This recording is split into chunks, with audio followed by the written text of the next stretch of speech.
I wonder what grade you would give A your plus. economy.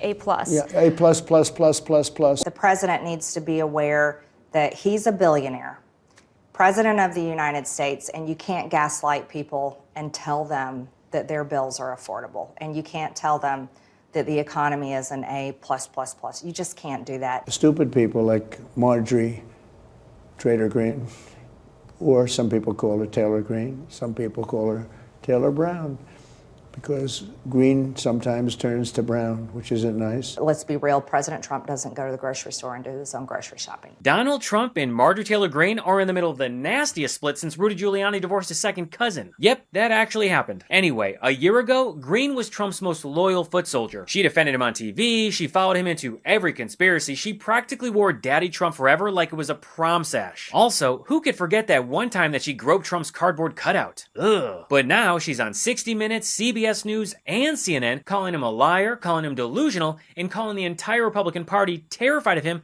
and his base. For the first time. And Trump is reacting to her interviews exactly the way you'd expect from an unstable person with access to the nuclear codes, by screaming about it on Truth Social.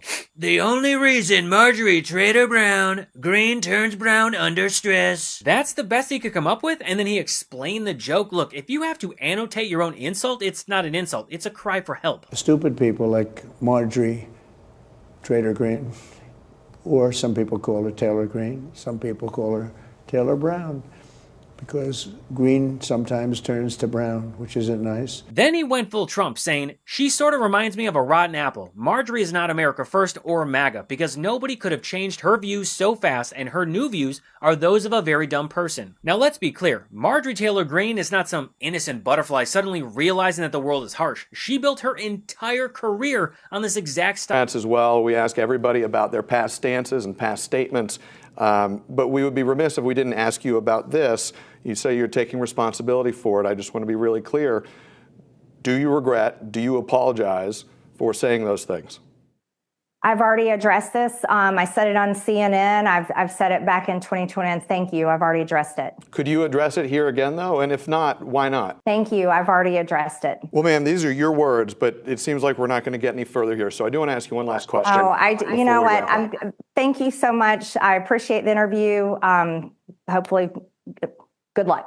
Ma'am, are you going to run again? That's embarrassing. So while Greene is touring every network with her "I've seen the light" routine, let's just remember that this is a problem that she helped create, and that problem's name is Donald Trump. And of course, Trump couldn't melt down without dragging Stahl into it. He called her a washed-up, Trump-hating 60 Minutes correspondent who still owes him an apology. A plan that we're all still waiting on, and it's been about, 10 years since he announced that it was coming in 2 weeks. 2 weeks, 2 weeks, 2 weeks. And then he ranted that the real problem with 60 Minutes wasn't Greene, but Paramount's new ownership letting the interview air. This is the same ownership that he's trying to help with the hostile takeover bid of Warner Brothers. Then he finished with a classic Trump demand. I hereby demand a complete and total apology, though far too late to be meaningful. So yes, Trump is clearly triggered by Stahl and Greene. Stahl embarrassed him in their last interview, and Greene committed the one unforgivable Trump sin. She told the truth about his broken promises. Holiday season is here, and let's be real, the kitchen is where it all goes down. Big roast, game day feast, endless sides, and all those holiday desserts. And if your current pans panic at high heat or burn the gravy, it's time for an upgrade. Enter Hexclad, the cookware that's as serious about performance as you are about curving that holiday turkey. These pans give you the perfect sear, crazy durability, and easy cleanup without the babysitting. Stainless steel strength, toxin-free non-stick convenience, and yeah, they look damn good on the stovetop when the whole crew is over. Hexclad's 6-piece and 12-piece sets are the ultimate gift for yourself or for the home chef in your life. Whether you're starting fresh or going big, these bundles cover every dish, every craving, and every holiday spread. Plus, every Hexclad product comes with a lifetime warranty, so you're not just buying cookware, you're setting someone up for years of meals, memories, and celebrations. Hexclad pans truly check every single box when it comes to picking your cookware. They are metal utensil safe, dishwasher safe, and oven safe up to 500 degrees. Hexclad's patented laser-etched hexagonal steel ridges boost your searing power. These are the best pans you'll ever own. This season, don't just shop for gifts.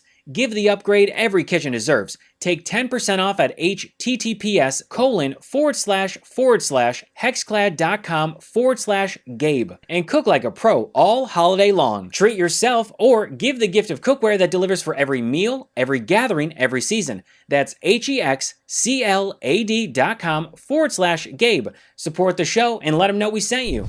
Trump claims that the economy under his watch is doing so well that he gives it an A+++++.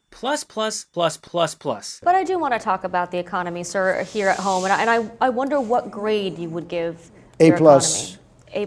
Yeah, A++++++. Most Americans are either struggling or living paycheck to paycheck. Food prices are at record highs and wages still trail inflation, but sure, give yourself a grade that doesn't even exist. Even Fox News exposed Trump's lies about prices coming down. Key holiday items, so there are lots of the items, like, for example, mini speakers, metal water bottles, that kind of thing. They're up 26%. They're 26% more expensive this year because of Trump's tariffs. And Trump's response? He claims that tariffs are going so well that he can bail out farmers to the tune of $12 billion. I'm delighted to announce this afternoon that the United States will be taking a small portion of the hundreds of billions of dollars we receive in tariffs. We are making a lot of money from countries that took advantage of us for years. They took advantage of us like nobody's ever seen.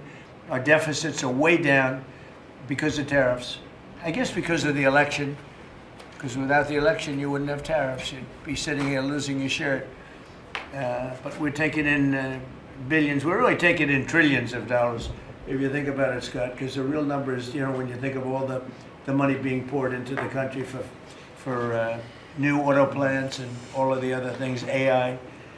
So what we're doing is we're taking a relatively small portion of that, and we're going to be giving and providing it to the farmers in economic assistance, and we love our farmers. You sure about that? He also tried to claim that the bailout wouldn't be possible without the tariffs, which is hilarious considering the fact that the bailout wouldn't even be necessary if the tariffs weren't put in effect by him. This moron created an economic problem, then used the money collected from that problem to fix the problem, then bragged about solving the problem that he invented. He basically set our house on fire and then keeps bragging about inventing the fire extinguisher. We, the consumers, pay the tariffs, while the farmers get the bailout. So for anyone doing the math at home, we are in the negative, bigly. But in Trump's world, the economy is whatever he says it is, and anyone who disagrees with his brain-rot economics is a traitor. So during her interviews, Greene went even further. She torched the GOP for not taking women seriously. Why do you think then Johnson says he is the biggest champion of women, and do you think that there could be more defections, particularly a revolt, as Wolf said, among women in the GOP? Well, you're seeing it. I don't know how he can speak out of one side of his mouth, but his actions fully show the hypocrisy. Anna Paulina Luna, she has a discharge petition now on a bill that she fully believes in to change the way members of Congress are allowed to own stocks, and she has that in a discharge petition. Can't get the support from the speaker to bring it to the floor for a vote. But you've seen Elise Stefanik. She went to war with the speaker just last week over an amendment she had that was extremely important. So you're seeing Republican women lash out directly at the speaker because he sidelines us and doesn't take us seriously. She's not wrong. This is a party built on misogyny and led by a man who creeped into underage girls' dressing rooms, has sexually assaulted at least 26 women, not to mention whatever he did with Jeffrey Epstein, and it was clearly pretty bad since he's had the FBI working overtime to redact his name from the Epstein files. The same files that Greene and others had to force his arm to release, which is why he viciously attacked her, causing his base to send her and her family death threats. Yeah, it was shocking to me. I sent those death threats directly to him in a text message and informed him of what his name calling and words were doing, the direct result, and it was a direct assassination threat on my son. And he was extremely, I won't repeat what he said, but it was extremely unkind.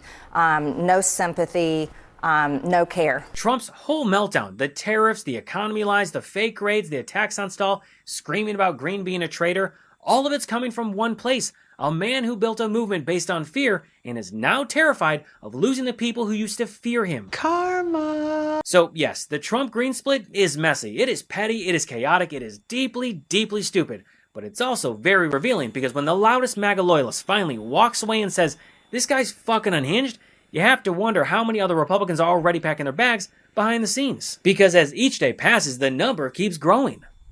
Thanks for watching What Was That? If you want more episodes, articles, and breakdowns, go to whatwasthat.show. Join the community and become a paid subscriber today. It's just me behind the scenes, so every bit of support really makes a difference. And if you'd rather listen on the go, you can find What Was That on Apple Podcasts, Spotify, or wherever you get your shows. Until next time, I'm Gabe Sanchez, and this has been What Was That?